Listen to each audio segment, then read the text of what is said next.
이 새벽에 하나님 우리에게 주시는 말씀은 잠언 15장 12절의 말씀입니다. 거만한 자는 견책받기를 좋아하지 아니하며 지혜 있는 자에게로 가지도 아니하느니라. 아멘. 이는 살아계신 우리 하나님의 말씀입니다. 이 시간 견책을 피하는 사람이라는 제목으로 말씀 전하겠습니다.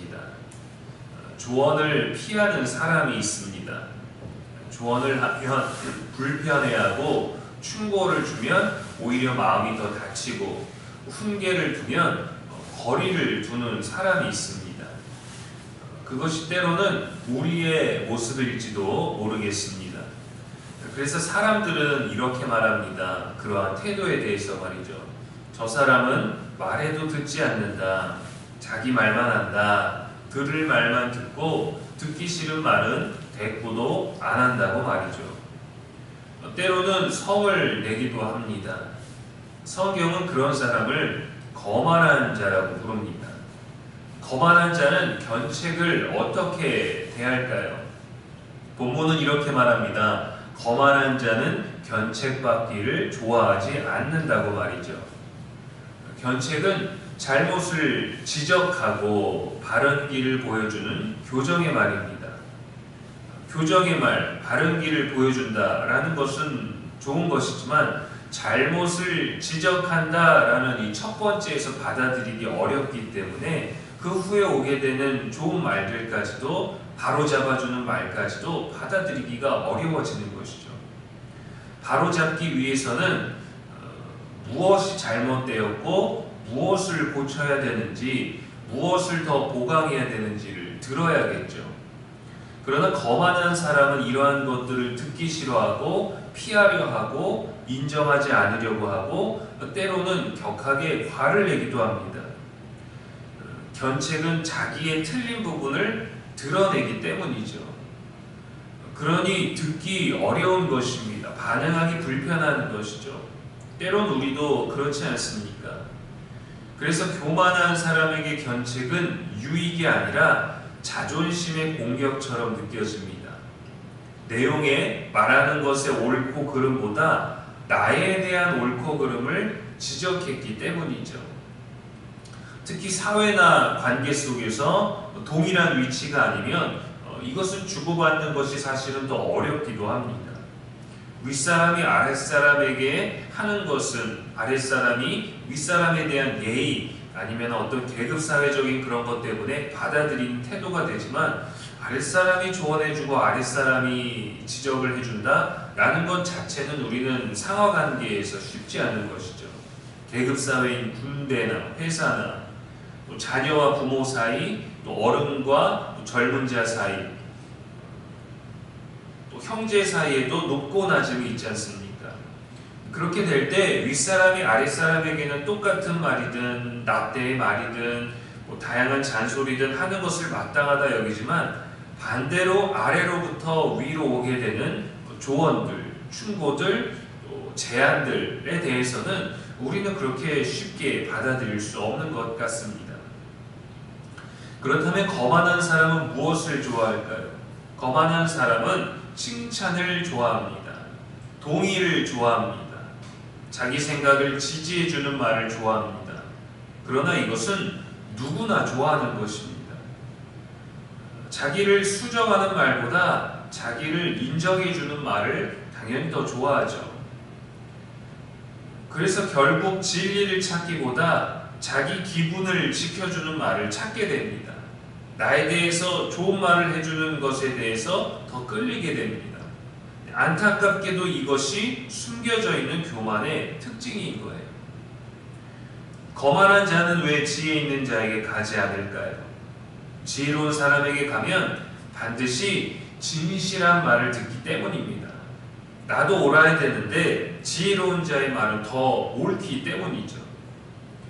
왜냐하면 지혜로운 사람은 듣기 좋은 말이 아니라 무조건적인 공감, 지지가 아니라 필요한 말을 더 하기 때문입니다. 성경도 우리에게 듣기 좋은 말만 주지 않습니다. 불편하고 부담스러운 내용, 자꾸 우리를 죄인이라 하고 부족하다 하고 연약하다 하고 거짓되다 하고 회개하라 하고 그런 내용이 더 많습니다. 그런데 그것이 정말 필요하기 때문이죠. 우리가 잘못되었기 때문이고 우리가 바로 잡아야 하기 때문에 말씀은 우리들에게 불편하지만 진리를 전하는 것입니다. 그래서 교만한 사람은 이 진리의 자리를 피합니다. 거만한 자는 말씀의 자리를 피합니다. 지혜의 말은 자기를 낮추기 때문입니다. 아무리 옳은 말이라도 나를 낮추는 말은 공격하는 말, 깎아내리는 것, 그래서 듣기 불편합니다. 내가 들은 말도 불편하고 나에게 그런 말을 해주는 사람도 불편합니다. 예수님은 이렇게 말씀하셨습니다. 마음이 가난한 자는 복이 있다고 말이죠. 마음이 가난하다는 것은 배울 준비가 되어 있는 마음이기도 해요. 내 마음이 아닌 지혜의 마음으로 채울 준비가 된다라는 거죠. 예수님은 또 말씀하셨습니다. 자기를 낮추는 자가 높아질 것이라고 말이죠. 하나님 나라의 원리는 세상의 원리와 다릅니다. 높아지는 길은 낮아지는 마음에서 시작됩니다. 나도 낮아질 수 있는데 지혜로운 자는 나를 낮추는 상대적인 존재가 되기 때문에 받아들이기 어려운 것이죠. 그렇다면 연약한 우리는 어디로, 누구에게로 가야 할까요? 성경은 분명히 말합니다. 지혜를 얻으려면 말씀으로 가야 하고 지혜로운 사람에게 가야 하고 하나님 앞으로 나아가야 합니다. 야고보서는 이렇게 말했습니다. 너희 중에 누구든지 지혜가 부족하거든 후히 주시고 꾸짖지 아니하시는 하나님께 구하라고 말이죠. 하나님은 우리들에게 말씀을 통하여 말씀하시고 사람을 통하여 말씀하십니다. 어떤 말이든 우리가 하나님이 우리들에게 직접적으로 간접적으로 들려주시는 말씀이라고 한다면 지혜를 얻을 수 있는 기회가 더 많겠죠. 그런데 하나님이 아닌 사람이 주는 말씀에 대해서는 우리가 위아래를 따지게 되고 상하 관계를 따지게 되고 알고 모르는 관계를 따지게 되고 힘있고 없고를 따지게 되고 내가 더 낫고 안 낫고를 따지게 되기 때문에 우리가 거만한 자가 되기 쉬운 겁니다. 지혜는 스스로 만들어지는 것이 아니라 배움과 겸손을 통해서 얻어집니다. 말을 많이 하면서 옳고 그름을 따지게 되는 것 자체가 지혜롭지 못하는 거예요. 그래서 지혜로운 사람이 되려면 어떻게 해야 됩니까? 라고 묻는다면 어떤 현자는 말을 하는 중에 그것에 대해서 다 동의해 주라고 합니다. 그러면 지혜롭지 못한 자는 나는 그 말에 동의하지 않습니다 라고 말하고 지혜로운 자는 당신 말이 다 맞습니다 라고 반응하게 된다는 것이죠. 우리가 뭘 했던 사람인지는 중요하지 않아요. 그거는 나한테나 중요한 겁니다. 지금도 배움과 겸손으로 지혜 있는 우리 예수 그리스도에게로 나아가야 합니다. 참된 지혜가 되시는 그리스도 안에 머물러야 합니다. 그분의 말씀을 듣고 그분에게서 배워야 되는 것이죠.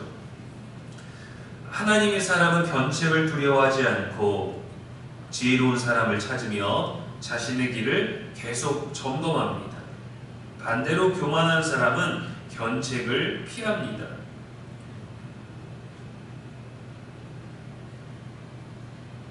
지혜로운 사람은 견책을 배움과 성장의 기회로 받습니다.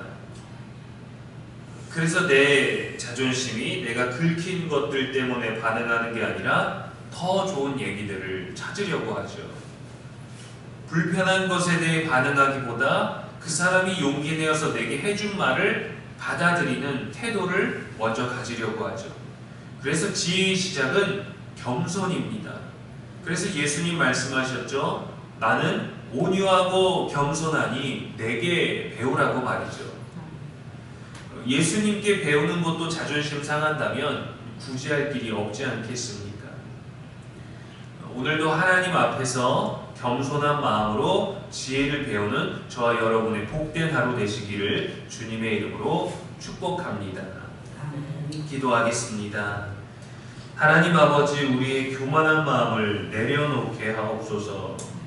견책을 두려워하지 않고 지혜를 사모하는 마음을 주옵소서. 말씀에서 늘 배우는 사람이 되게 하시고 예수님께 더 가까이 가서 듣고 예수님의 겸손을, 예수님의 온유함을 배우는 오늘이 되게 하시고, 사람들에게 나의 삶의 경험과 지식에 대해서가 아니라 주님에 대해서, 복음에 대해서 전할 수 있는 지혜로운 자가 되게 하여 주옵소서. 오늘도 우리의 영원한 소망이 되시는 예수님의 이름으로 기도합니다. 아멘.